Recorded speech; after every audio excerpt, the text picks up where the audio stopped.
Cheat Code Support Strategist by myheadinthecoudsnotcomingdown. Read by Rat Overlord. Chapter 67 Finals. Summary: The Hero Course Final Exams. Hitoshi was ready to punch something, but he was pretty sure that was a normal reaction to 3 solid days of brutal academic testing that was probably the main reason why the physical exams were on the last day, to let them let off some steam before heading off to summer break. The fact that they were punching the teachers, though, was an interesting twist. He almost felt bad for Ochako having to fight All Might, but it only made sense for the 2 one-for-all holders to be paired up, since that was the only way the students would even stand a chance. But it would be interesting to see how Mina would hold up during the fight. He glanced towards Kaminari, who seemed almost relieved when it was announced that they'd been paired up together, which was weird, because it had also been announced that they were fighting Netsu, and Kaminari was always going on about how intelligence wasn't his strong suit. The only reason Hitoshi could think of for his reaction was that he had someone in the class that he was trying to avoid, or really didn't want to get paired with for some reason. But that also didn't make any sense, because Kaminari was the definition of a social butterfly. There wasn't anybody that he didn't like. Maybe he could brainwash him to get the tea, but that was a boundary that he really shouldn't cross anyways. He could always just ask him and see if he answered voluntarily, but that was awkward, and Hitoshi would rather die of curiosity than awkwardness. Thank you very much. I honestly thought they'd pit you against Aizawa. Kaminari laughed awkwardly, shooting a nervous glance up towards the front of the bus where Netsu was sitting. You've got, those similar scarf things and eye bags and stuff. They probably just want to avoid any nepotism charges. Hitoshi grumbled. Kaminari's eyes widened. What? Don't worry about it, Hitoshi said quickly. Now, do you have any strategies in mind for how to fight the rats smarter than most humans? Kaminari went pale. Mostly just don't die? Hitoshi rolled his eyes. Nice start, but I think we're gonna need something with a little bit more oomph. Well, mon ami, I hope you are as fast as you look, Aoyama said, his smile somehow sparkling as he spoke. I would imagine it takes quite a bit of speed to outrun a black hole. I am not going to outrun 13's quirk, Tenya said tersely. That would require going faster than the speed of light. I will only be outrunning their reaction time. Light is absorbed as well? Aoyama looked nauseous. You didn't... Tenya scowled. How were you planning to fight them? My revelation is simply too marvelous, Aoyama said. It doesn't usually require any planning. Everything requires planning, Tenya said incredulously. You can't just wing it. They both tensed as an automated recording of Netsu's voice played out over the testing area. All combatants are in position for the final exam. Begin! Tenya fell into a fighting stance and stared straight ahead. When 13 comes, we need to be ready to... His eyes widened as he felt himself being pulled backwards. He looked over towards Aoyama in panic and saw that he had already grabbed onto the nearest railing to prevent himself from being sucked in by 13's quirk. Tenya quickly dug his heels in and followed suit, yelling at 13 over his shoulder. Coming at us from behind? That is truly disgraceful. You are a hero. Villains aren't going to fight fair, kids.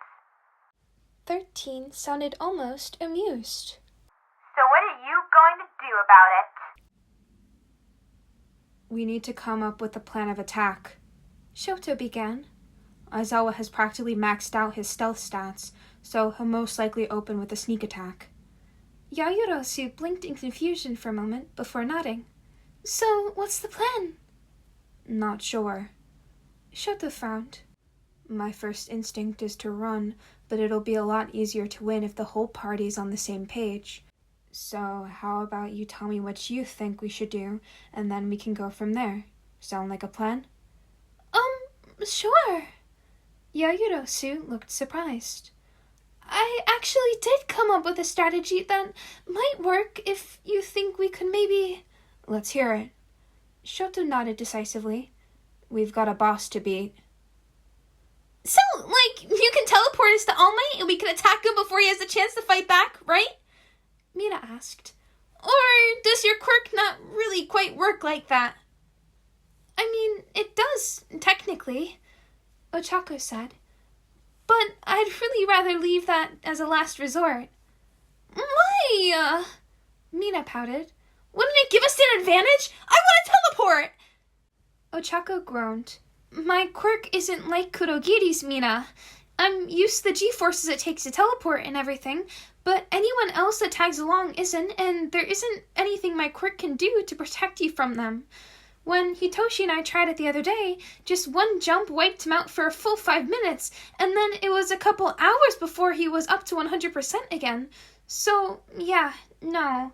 It's really not the best option if you want to, fight. Oh! Mina slowly got a mischievous look on her face as an idea occurred to her. We probably shouldn't, but we could! What? Ochako demanded. Come on, Mina, spit it out! Well, I was just thinking, if whoever you teleport is gonna be practically useless, Mina defended, then what if you don't teleport me? Oh! Ochako's eyes widened and she couldn't hold back a smile.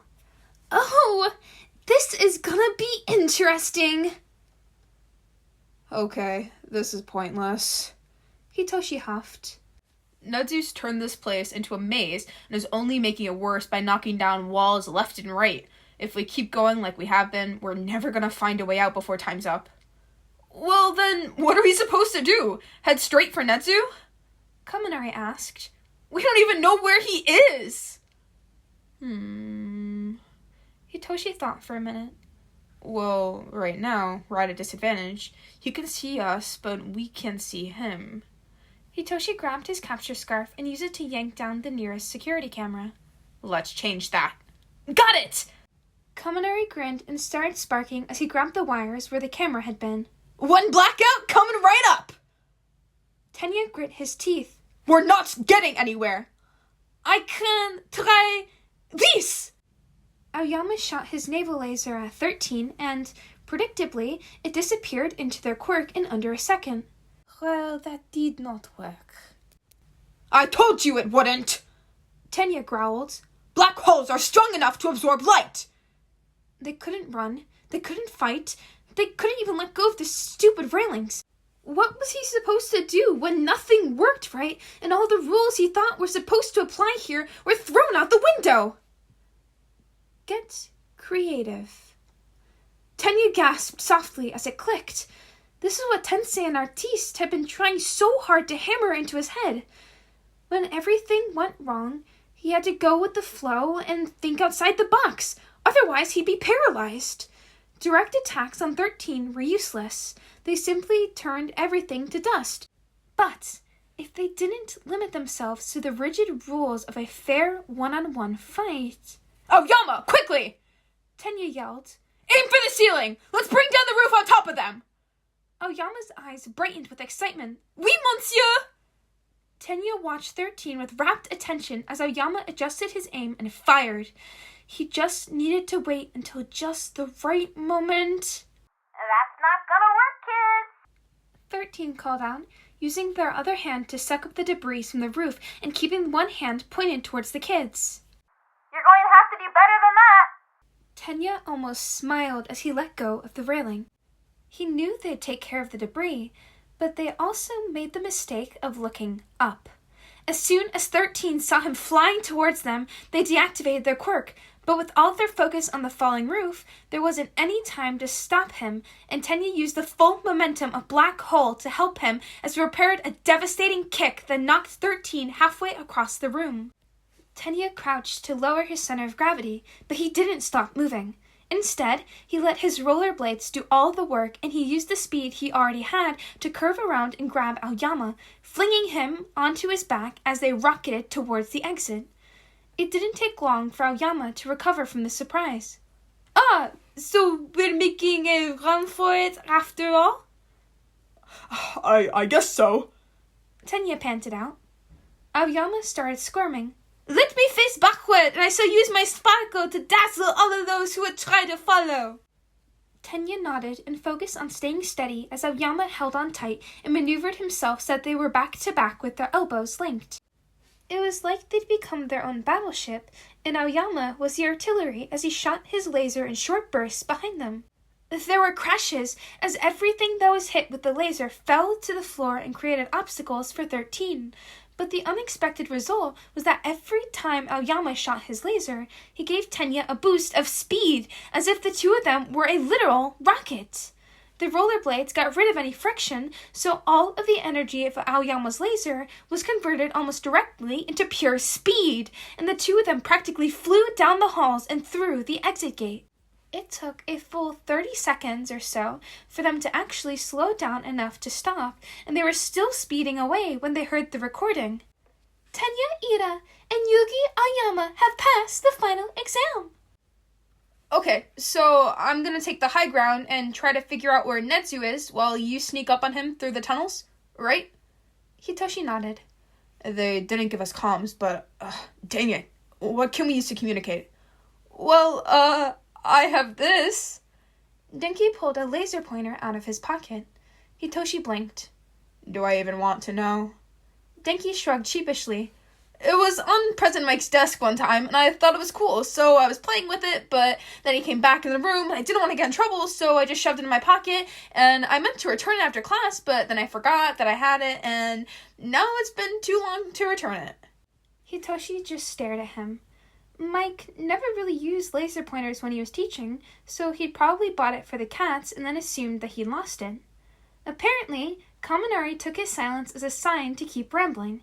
I was thinking that even if Netsu stopped knocking down buildings when I took the power out, that there's still a lot of smoke and stuff in the air. So if I shine the laser where I see him, you'll be able to see where I'm pointing it.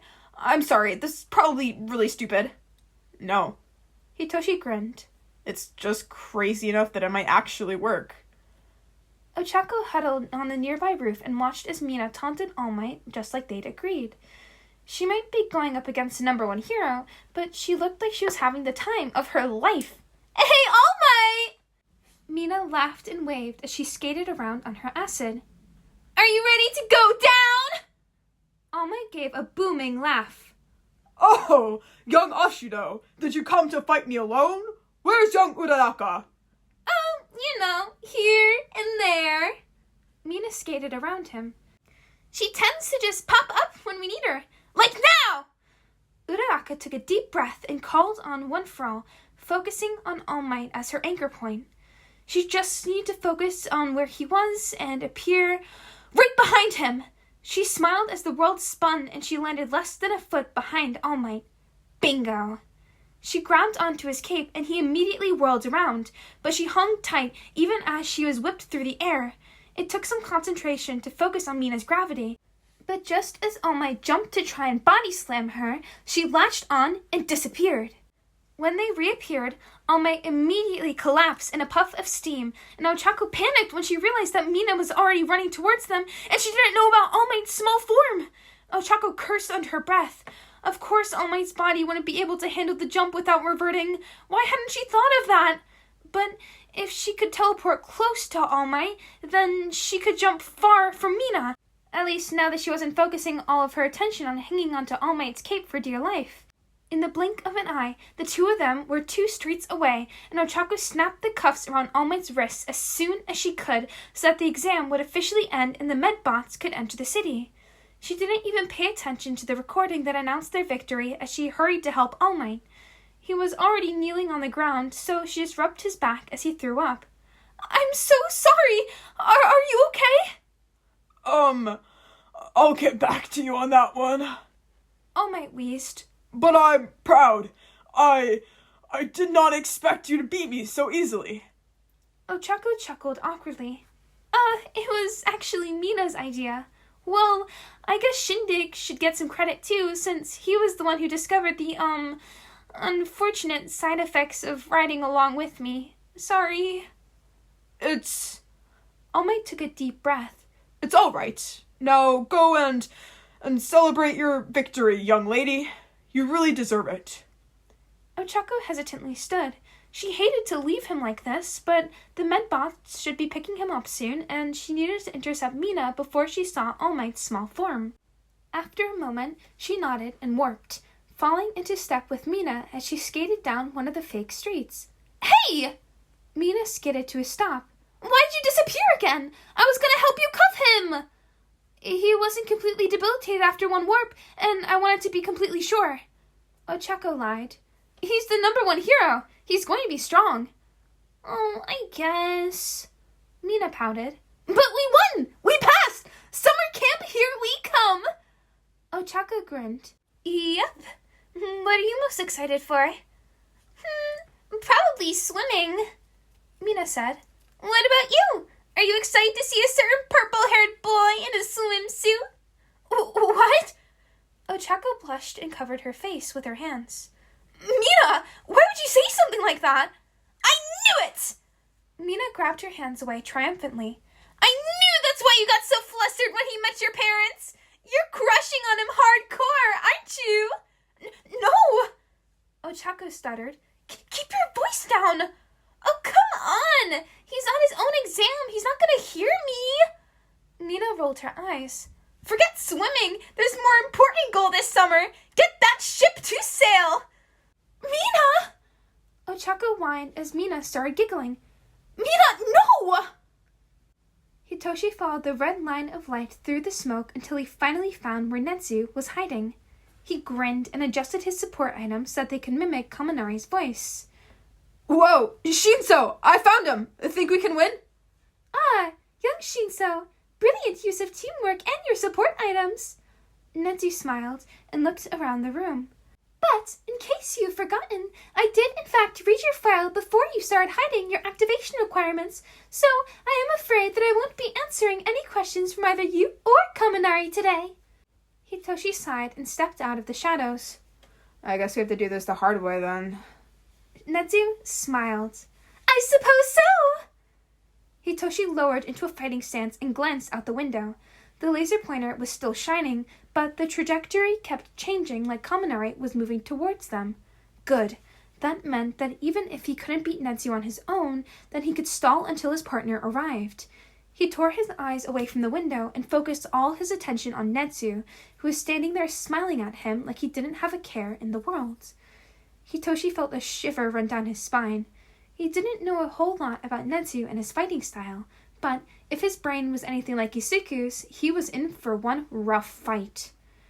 Hitoshi's first move was an attack with his capture weapon, but Netsu dodged underneath it and rushed towards him before his attack even reached his target. Netsu leapt towards him, and Hitoshi managed to force him back with a kick at the very last second, but by the time he regained his balance, Netsu was already launching another attack. It seemed like every time he blocked or dodged one attack, there was just another one waiting. It was like a game of cat and mouse, but this time, the cat was literally a mouse. Hitoshi tried once or twice to switch to an offensive, but Netsu forced him back onto the defense every single time. Finally, though, Hitoshi felt a tingle of electricity in the air. Netsu noticed it too and turned towards the doorway, giving Hitoshi the opening that he needed to finally wrap his capture weapon around Netsu's waist. He yanked the entire contraption off his neck and threw it towards the doorway, right as Kaminari appeared. Kaminari, do your thing! What? Kaminari fumbled the capture scarf for a moment before finally grabbing it into a bear hug. Oh, right! This thing has a bunch of metal in it! Netsu was almost completely untangled by the time Kaminari was able to send an electric shock down the length of the scarf, but not quite. He went rigid as the scarf got turned into a taser, and moments later, Hitoshi was running forward to slam cuffs around his wrist. Kaminari Denki and Hitoshi Shinso have passed the final exam. Shoto Todoroki and Momo Yaoyorosu have passed the final exam. Shota was honestly impressed. He had expected Todoroki to steamroll Yaoyorosu and not listen to her input, but apparently he'd been working on his teamwork skills when no one was looking. The plan they'd put together used both of their quirks well and played into their strengths, which showed a lot of potential. There was still room for improvement, obviously, but they were still teenagers. We did it, Todoroki! Yaoyorosu smiled. We beat Aizawa! Todoroki nodded. Poggers. Denki glanced over at Shinso as they picked their way out of the maze of destruction that Netsu had created for them. At first, he'd just been grateful that he hadn't gotten paired with Todoroki, because he really didn't want to think that he'd be able to keep his cool for the whole exercise and not let on that he knew about his classmate's super secret streaming hobby, or, more accurately, the murderous gaming partner that came with it. He was still kind of panicking over who he was supposed to tell. Like, what if Todoroki actually was working with the villains, and then the teachers found out and they somehow realized that Denki had known the whole time and thought that he was helping him? But what if Todoroki wasn't giving out any information and the teachers figured out that he was homeless and made him go back to his dad, who obviously was not the greatest if Todoroki would rather live on the streets than apologize to him? If that happened, Denki would feel terrible for ruining Todoroki's life, because he at least seemed to be fairly happy doing what he was doing, which was streaming video games with a villain who had tried to kill them. Perfectly normal. Sometimes Denki just wished that Aizawa or somebody else would find the stream on their own so that they could figure out what to do about it and Denki wouldn't have to worry about it anymore. It was kind of a stupid thing to hope for, because teachers were normally pretty lame, so what teacher was going to listen to stupid video game streams in their free time? He'd pretty much written the whole thing off as a vain hope by the time that he got paired up with Shinso, and was pretty much ready to ignore it like he had been ever since he'd figured it out. And then Shinso made that nepotism comment. Denki wasn't 100% sure what nepotism was, but he was pretty certain it was similar to favoritism and meant that Shinso and Aizawa were related somehow. Even if they weren't, there was bound to be some kind of connection between the two that meant that if Shinso somehow found the stream, then it was only a matter of time until Aizawa figured it out. That meant that all Denki really had to do was point Shinso in the right direction, and he could wash his hands of the entire situation.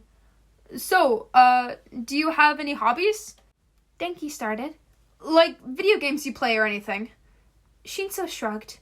I wouldn't describe myself as a hardcore gamer or anything, but I play. You? Yeah!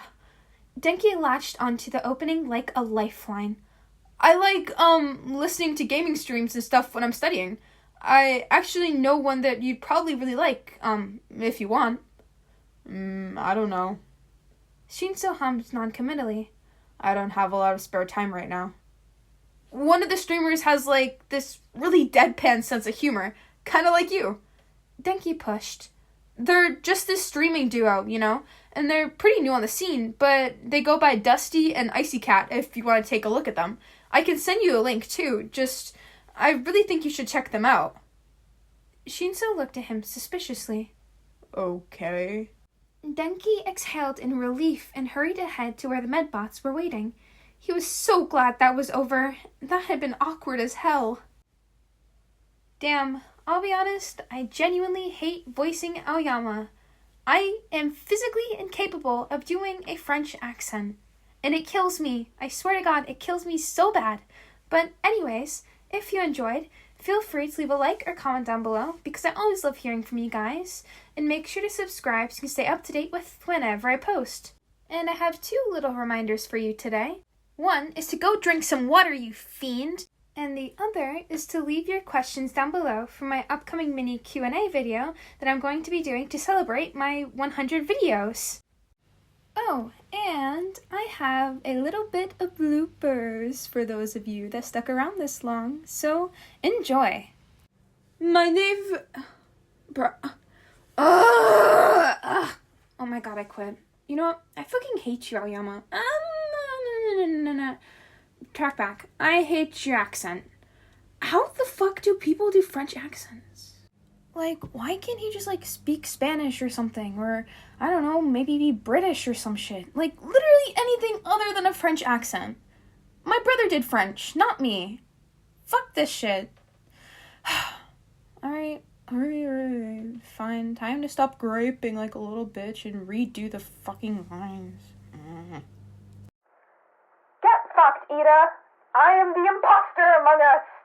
I will steal your toes and there is no escape from me! Okay, I think I'm having a little too much fun with this voice effect.